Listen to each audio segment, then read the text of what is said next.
everyone, welcome to our Crazy Life Scotland. My name's Fiona, and in today's craft and chat I'm going to do something a little bit different. I'm taking a break from the resin and diamond painting, and I'm going to show you how to do latch hooking. Now the reason for that is I came across a kit that I started about 2 years ago and had completely forgotten about. So I decided to get it out because way back then I did do a video tutorial on my craft channel, which I no longer have. Well, it's still there, I just don't use it. And I discovered that it had a lot of views. So there's obviously a lot of people out there wondering how to do latch hooking. And I did always mean to do a second video there, and I never got round to it. So I thought I would start from the beginning on this channel. So I have completed the one which I found and had started. And this is what it looks like. So this is a cushion cover, and I think it's 43 by 43, something like that. Sorry if you can hear the dogs playing.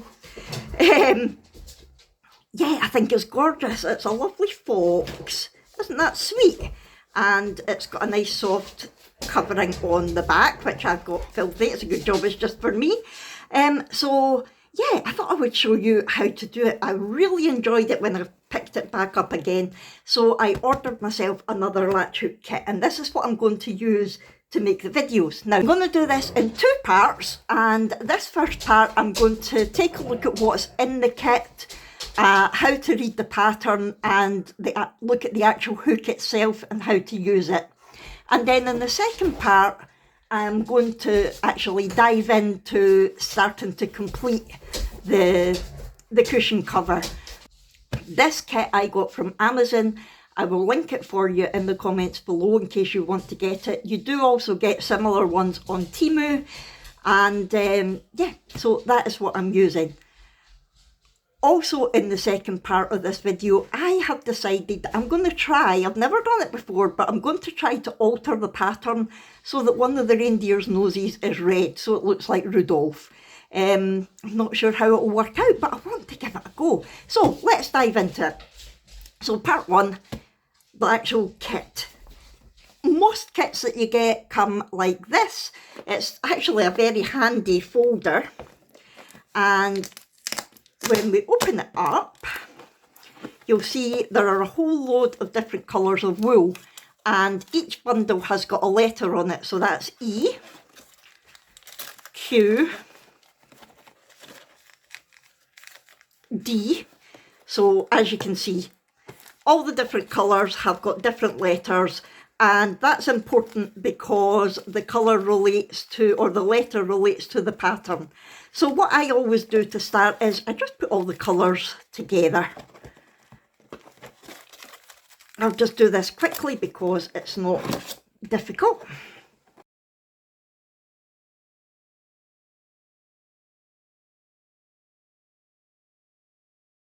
Right, so what I can tell from doing this is we have got, whoops, 1, 2, 3, 4, 5, 6, 7, 8, 9, 10, 11, 12 colours. Now the V,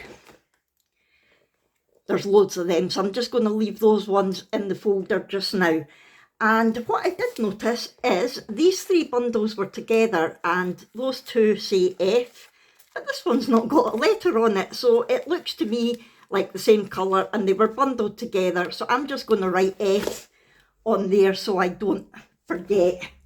I'm pretty sure that will be an F. These things aren't fail-proof. F. There we go. Right, so now I know how many colours I should have. I'm going to take out the pattern next. So, don't panic when you see it. It can look quite intimidating, but I promise you it's not, because the colour is also printed on the actual cushion cover itself. So I just want to have a quick look at the pattern with you. Now what you will see is each little square on the pattern has got a letter in it, and the letter correlates with the letter on your wool.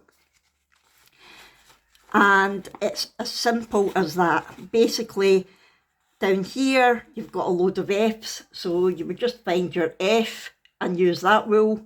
And then you move along, you've got a T, so you find your T. It's as simple as that. It's not complicated at all. It also shows you where the centre of the pattern is. It's got an arrow there and an arrow there, and if you follow those down, it will show you the centre. Some people like to start at the centre of their canvas, but you don't necessarily have to do that. I'm just going to check the amount of colours. 1, 2, 3, 4, 5, 6, 7, 8, 9, 10, 11, 12. So we have got the right amount of colours. That is good. Now, let's take the actual canvas itself out and have a look. Whoops. This is going to be so cute. I'm so excited. This is basically identical to the one that I've just finished, apart from the pattern. It's got the same backing on it. It's like a velvet. It's got a zip for you to put your cushion inside. And what you will see, if I unzip it, whee! So the bit that you latch hook is directly on top of the cushion. There's not a bit of material in between them. When I first started doing it, I thought that bit there was actually behind the threads, but it's not. Not that it makes any difference at all. However, what I did notice, if I go back to this one, is, wait till you see what it looks like on the other side. Can you see that? Look how neat that is. I think that's really cool. It could even be left that way round. So yeah, you can see every single little stitch, which is nice.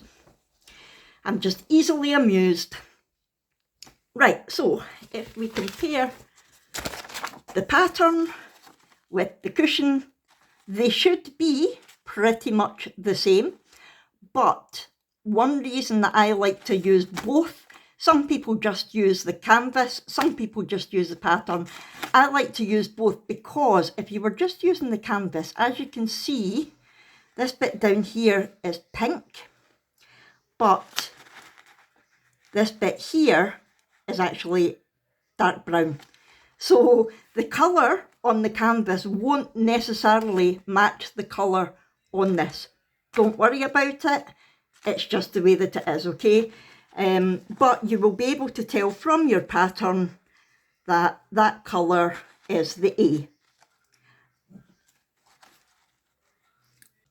Sometimes the pattern on your canvas is slightly different to the pattern on the pattern, if you know what I mean, the pattern on the paper, and this one can be slightly different. Now it does say allowing for printing deviation. If paper pattern is different from the pre-printed canvas, please follow the canvas.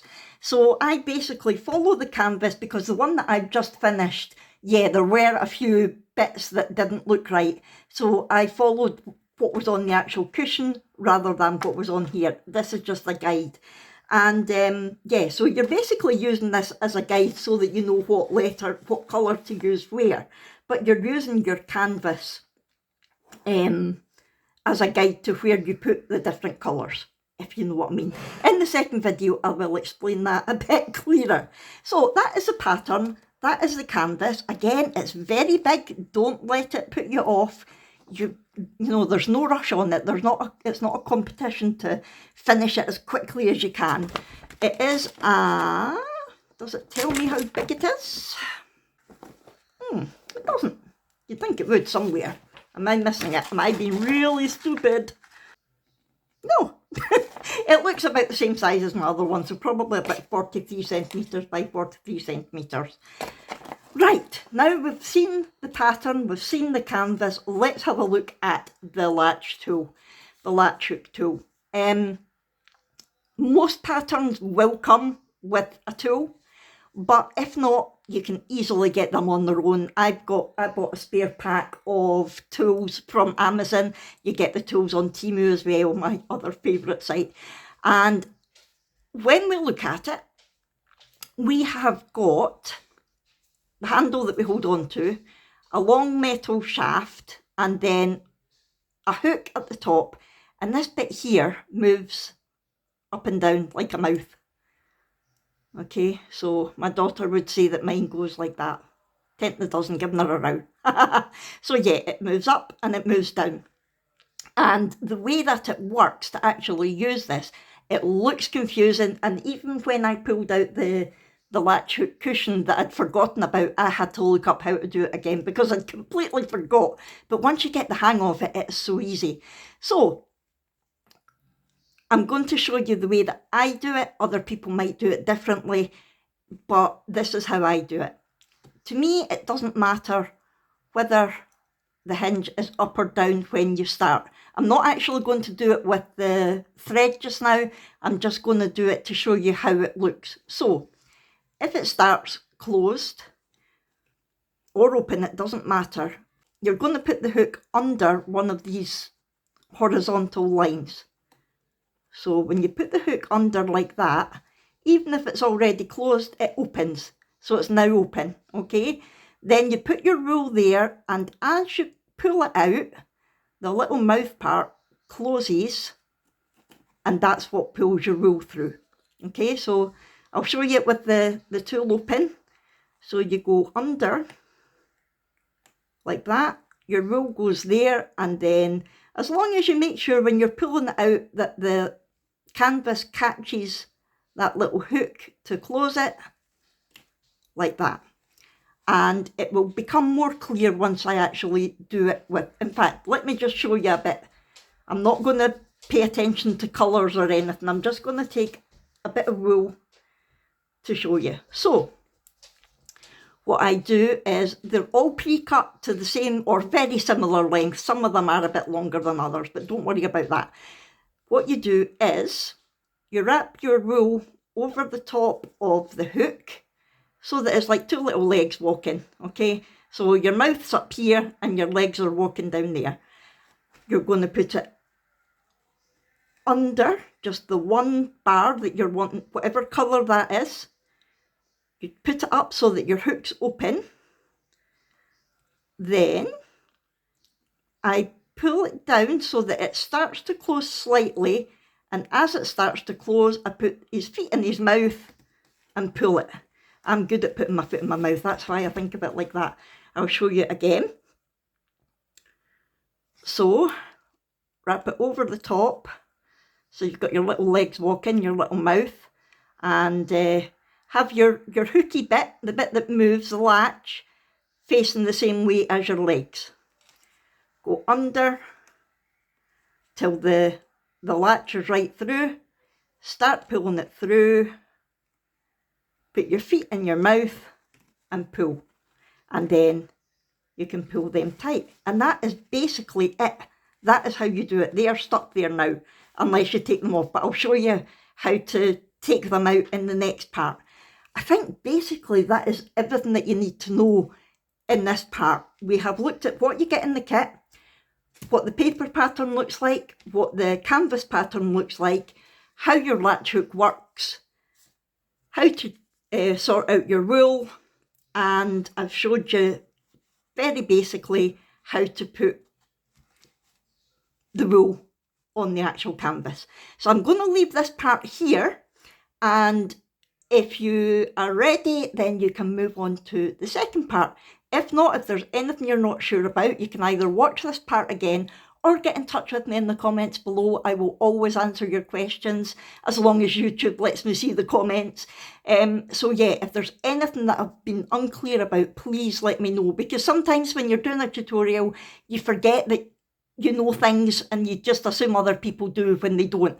And that's the reason I wanted to do this part first, because this is basically for absolute beginners who aren't really used to reading patterns and things like that. And it can be quite daunting. I got Granny Annie, my mum, I got her one of these as well way back when, it was actually during lockdown that I started doing it.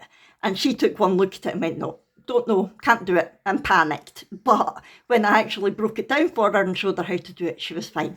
So I'm going to leave this part here. If you've enjoyed it, please do hit the thumbs up button. If you think anybody that you know will benefit from watching this, feel free to share it. I really appreciate that. and subscribe if you haven't already, and ring the notification bell so you will get alerted when the next part of this goes up. Spoiler alert, it's probably going to go up about an hour after this one. I want to give people a chance to watch this one, and then I'm going to put the second one up. So by the end of tonight, you should be able to start latch hooking if you've got a kit. Right, so thanks so much for watching this, and like I say, any questions, put them in the comments below, and I will see you in part 2 of this video. Thanks everyone, bye!